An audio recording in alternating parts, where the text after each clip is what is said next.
অভিযুক্তক কেনেকৈ গ্ৰেপ্তাৰ কৰিব লাগে তাৰ নিয়মেই নাজানে অসম আৰক্ষীয়ে। কেৱল আৰু কেৱল অসম আৰক্ষীৰ ভুলৰ বাবেই জামিন পালে ঘুষখোৰ ডিএফঅ'য়ে। জানি বুজিয়ে অবিনাশক জামিন পোৱাত সহায় কৰিলে নেকি আৰক্ষীয়ে?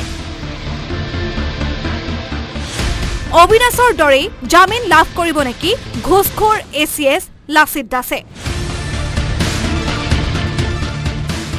3 দিনৰ জিম্মাত বিচৰা লাচিতক ন্যায়িক জিম্মালৈ প্ৰেৰণ কৰিলে। লাচিতক গ্ৰেপ্তাৰ কৰাৰ সময়ত কি ভুল কৰিলে আৰক্ষীয়ে? স্মাৰ্ট আৰক্ষী বুলি পৰিচয় দিয়া অসম আৰক্ষীয়ে গ্ৰেপ্তাৰৰ সময়ত মানিব লগা নিয়মেই নাজানে। ঘুষখোৰ বিষয়াক গ্ৰেপ্তাৰ কৰা দুৰ্নীতি নিবাৰক শাখাই কৰিলে এটাৰ পিছত আন এটাকৈ ভুল। গ্ৰেপ্তাৰৰ 3 দিনৰ পিছতেই জামিন পালে দুৰ্নীতিগ্ৰস্ত বন বিষয়া অবিনাশে। গ্ৰেপ্তাৰৰ প্ৰক্ৰিয়াত চৰম বিসংগতি কৰিছিল দুৰ্নীতি নিবাৰক শাখাই। তদন্তকাৰী বিষয়াই বিসংগতি কৰাৰ বাবে জামিন পালে অবিনাশ বসুমতাৰীয়ে।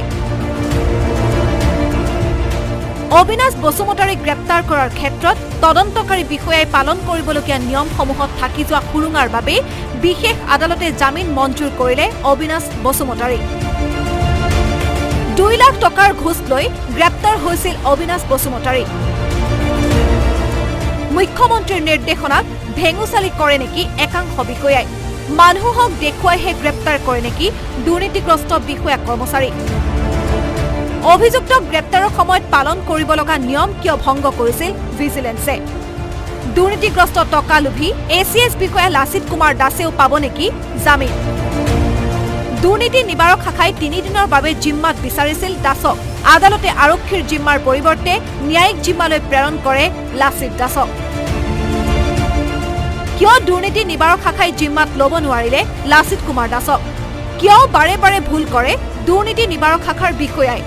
দুৰ্নীতিগ্ৰস্ত বিষয়াক আইনী সুৰক্ষা প্ৰদান কৰা হয় নেকি? কৰবাত হলেও কৰবাত দুৰ্নীতি নিবাৰক শাখাৰ বিষয়া হয় নেকি মেনেজ?